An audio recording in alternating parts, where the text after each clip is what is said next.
दोस्तों, स्वागत है आपके रियल स्पोर्ट चैनल में। मैं आज एक बहुत ही मजबूत, बहुत ही ज़बरदस्त और बहुत ही होनहार खिलाड़ी के पास में हूं, जिनका नाम है इंटरनेशनल एथलीट बेन सिंह। दोस्तों, ये 800 मीटर के बहुत ही ज़बरदस्त खिलाड़ी हुआ करते हैं और आज भी बच्चों को ट्रेनिंग करा रहे हैं। और अब रिसेंटली में हम इनसे बात करेंगे कि इनको किस किस तरीके से, किस लेवल से यहाँ पर पहुँचे। साहब, स्वागत है मेरे चैनल में। हेलो एवरीवन, मेरा नाम बेन सिंह 800 मीटर का एथलीट हूँ मैं, और national record holder under 16, under 18, under 20 और senior national medallist, international athlete. और मेरी स्टार्टिंग हुई थी 2011 में छत्रसाल स्टेडियम में, जब मैं आया था पहली बार दिल्ली में।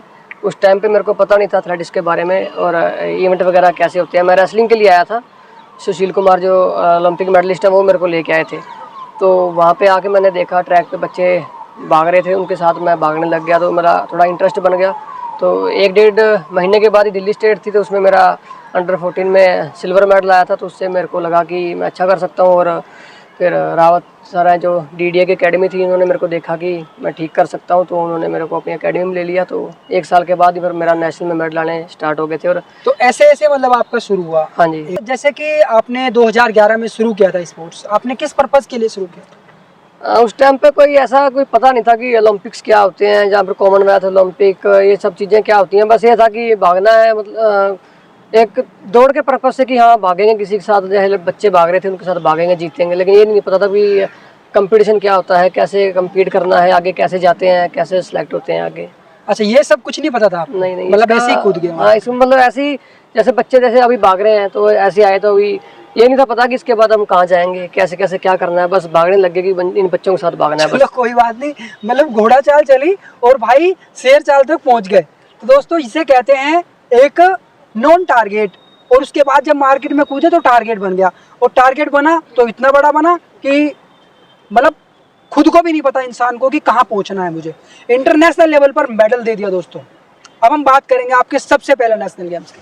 मेरा सबसे पहले नेशनल हुआ था अपना लुधियाना में, स्कूल नेशनल था, और उसमें मैं हीट आउट हो गया था। तो फिर उसके बाद मैं रावत सर के पास आ गया। तो मेरे थोड़ा ऑक्सीजन किया अच्छे से, 5-6 महीने का ऑक्सीजन किया। तो मैंने फिर ग्राउंड में ही मतलब कि अंडर 14 का 600 मीटर का नेशनल रिकॉर्ड कर दिया था। तो फिर नेशनल खेलने गए पूना में, पहला जो मेरा मतलब कि ओपन का जो नेशनल था। कौन से सन में हुआ था? 2011 में हुआ था। 11 में? तो वहाँ पे मैं 3rd था। अच्छा, 3rd। फिर 2 महीने इवेंट क्या भागा था? 600 मीटर। 600 मीटर 1:24 की भागा था मैं। भाई वाह, 1:24 की 600 मीटर 2011 में, 11 में, अंडर 14 में। अंडर 14। तो सर उसके बाद का क्या परफॉर्म रहा? उसके बाद फिर मेरा 2 महीने के बाद ही जूनियर नेशनल था, सेम ही, मतलब कि सब बच्चे वही जो 1st, 2nd, 3rd वहाँ पे सभी थे। हाँ। तो वहाँ फिर मैं 1st हो गया था। फिर 1st? हाँ। ऐसा क्यों? बस थोड़ा रेस की थोड़ा टेक्निक, थोड़ा सा पहली बार वहाँ पे मैं मतलब कि 1-2 कंपटीशन भागने के बाद मेरे को थोड़ा एक्सपीरियंस हो गया कैसे भागना है। तो उससे मेरे को थोड़ा सा पता चला कि मैं रेस को, वहाँ पे मैं जब पहला नेशनल भागा था तो वहाँ पे मैं ना बहुत तेज भाग गया था पहला चक्कर। तो उससे लास्ट में थोड़ा सा मतलब कि डाउन पड़ गया? डाउन मतलब कि जहाँ रेस की मिस कैलकुलेट हो गया था। तो उसके बाद फिर थोड़ा पता चल गया कि रेस को कैसे भागना है, तो उसी से मैं 1st हो गया था।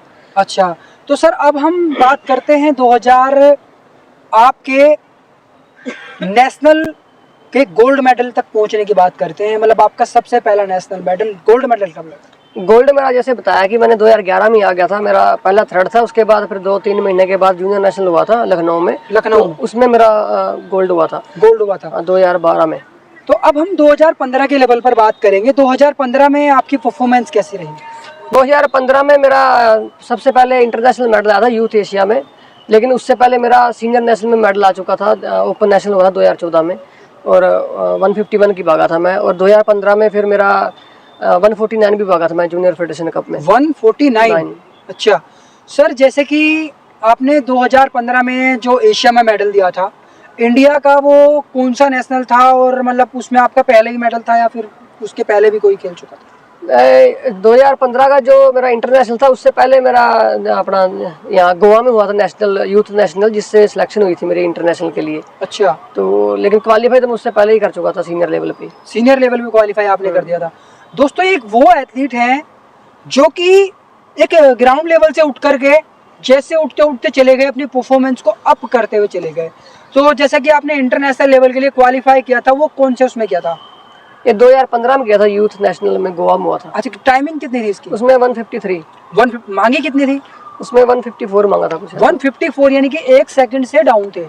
और दोस्तों जैसे कि इंटरनेशनल लेवल पे आप खेलने गए, रिप्रेजेंट आपने किया, कहाँ पे हुआ था?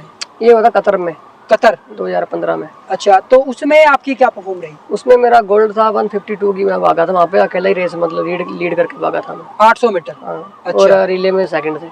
रिले में सेकंड था। तो जैसे कि 800 मीटर आपने भागी थी, उसके बारे में थोड़ा सा बताएं कि आपका वहाँ जाने का वेदर क्या था, वहाँ का क्या क्या लेवल था, वो थोड़ा सा बताएं। वेदर यही था कि बस जैसे यहाँ पे भी सेम ही वेदर है, ज़्यादा फर्क नहीं है। वहाँ के वेदर में गर्मी थी, वहाँ पे भी ह्यूमिडिटी थी, यहाँ पे भी मई का मंथ था उस टाइम पे। तो बस यही था कि मेरे को ये नहीं पता था भी कौन वहाँ पे आ रखा है, कौन सी कंट्री से कोई आ रखा है, कौन अच्छा है कौन माड़ा है। मेरा बस ये था कि जो मैं रेस भागता हूँ यहाँ पे लीड करके अपना बस खुल के भागना है। मतलब अपना जो देसी टारगेट लेके चले वही अपना रखना है, हिसाब किताब वही पाड़ के रख देना। फर्स्ट राउंड भी मतलब 51 52 का मतलब उसी में सब मतलब कि ऑल आउट हो गए थे। तो फिर मैं आराम से बाद में मतलब अकेला ही मतलब बहुत लीड से फर्स्ट हुआ था। लीड से फर्स्ट हुए थे आप। इंडिया से कितने एथलीटों को रिप्रेजेंट किया था वहाँ पे? इंडिया से 800 मीटर में मैं अकेला ही था। बाकी अपना एक गोल्ड हो रहा है 3 किलोमीटर में। बाकी सेकंड थर्ड आए थे 4-5 मेडल इंडिया के। इंडिया के। तो दोस्तों ये एक अभी उसके बाद 2015 के बाद कोई इवेंट आपने खेला है? 2015 के बाद मैं इंटरनेशनल में अभी तक 10 बार इंडिया को रिप्रेजेंट कर चुका हूँ। 10 बार? उसमें 3 वर्ल्ड चैम्पियनशिप है, 2 अंडर 20 की और 1 अंडर 18 की। और स्कूल वर्ल्ड में मेरा गोल्ड था चाइना में। कौन सी सब सन? 2015 में। और 2015 में यूथ वर्ल्ड खेला था मैं। 2016 में जूनियर वर्ल्ड खेला था पोलैंड में। 2018 में अंडर 20 वर्ल्ड चैम्पियनशिप खेला था फिनलैंड में। और इसके अलावा जूनियर एशिया वियतनाम में और सीनियर के कुछ इंटरनेशनल कंपटीशन खेला था मैं 2019 में। भाई साहब मेडलों की झंडी लगा दी, मतलब इंटरनेशनल रिप्रेजेंट शायद। जब उस टाइम पे मतलब कि मैं जितने भी इंटरनेशनल कंपटीशन थे मैं सभी खेला था उस टाइम पे। नीरज चौहान जिसमें गोल्ड आया था 2016 में जेवलिन में, उसमें भी मैं था। हिमा दास का जहाँ पे गोल्ड आया था 400 मीटर में फिनलैंड में, वहाँ भी मैं था। तो उस टाइम पे मतलब सारे कंपटीशन में खेल रहा था, सीनियर जूनियर सभी। तो मतलब उधर परफॉर्मेंस का थोड़ा सा क्या रहा आपकी? परफॉर्मेंस जैसे कि चाइना में मेरा गोल्ड था, कतर में गोल्ड था और किर्गिस्तान में मेरा ब्रोंज था। और एक जगह पे सेमीफाइनल में आउट हो गया था, एक जगह पे ऐसे हीट आउट। कई बार होता है रेस हमारे मतलब कि प्रैक्टिस के हिसाब से या वेदर के हिसाब से कई बार नहीं हो पाती, तो कई बार हम बेस्ट नहीं भी दे पाते, कई बार अच्छी रेस लगती है। हाँ राइट सही कह रहे हैं। सो दोस्तों ये वो एथलीट हैं जिन्होंने हमारे इंडिया को अपने समय में अनगिनत बार जितने भी इंटरनेशनल गेम्स हुए सारों में रिप्रेजेंट किया, उस सब में मेडल दिया। और दोस्तों मैं बहुत खुशनसीब इंसान हूँ जो इनके पास खड़ा हूँ। पहले जब हम ट्रेनिंग किया करते थे हम ये सोचते थे शायद ये हमसे मिलेंगे भी नहीं और भाई फ़ोटो भी नहीं खिंचवाने के मना कर देंगे। तो दोस्तों ऐसा कुछ भी नहीं है। जो भी बच्चा इनके पास आता है रिस्पेक्ट करते हैं, रिस्पेक्ट करने के बाद उसको जो या उनके पास ट्रेनिंग करे ना करे ये उनको बताते हैं तरीके से। तो सर अब फिलहाल आपका क्या टारगेट है? टारगेट अभी है कि मैं खुद भी अभी थोड़ा फिटनेस कर रहा हूँ। बीच में थोड़ा मेरे को इंजरी वगैरह हो गई थी लॉकडाउन के बाद, तो सही से अभी लास्ट ईयर मैंने प्रैक्टिस की थी, मैं ऊटी में गया था तो सही था, फिटनेस मतलब कि अच्छी थी। लेकिन रेस नहीं लगी वेदर की वजह से। यहाँ पर मैं हाई एल्टी से नीचे आया था तो गर्मी थी यहाँ पे। फिर अभी मैं बच्चों को भी करवा रहा हूँ साथ में ट्रेनिंग। और बच्चों को बस यही सलाह देता हूँ कि प्रैक्टिस करें रेगुलर, अच्छे से डाइट खाएँ। और जो ये स्टेरॉइड वगैरह हैं ये कोच प्रमोट करते हैं, जो बेचते हैं ये प्रमोट करते हैं, इनसे बचें। क्योंकि अब तो डोप टेस्ट होने लग गया, दिल्ली में भी हो रहा है, हरियाणा स्टेट यूपी स्टेट में भी होने लग जाएगा। तो आपका वहाँ पे कैरियर ख़त्म हो सकता है, आपका टाइम पैसा सब वेस्ट होगा। और ये अपना सामान बेचते हैं और इनसे बचें। सिर्फ ये कमाने की दुकान है और कुछ नहीं है। तो दोबारा तहलका मचाने का इरादा है क्या?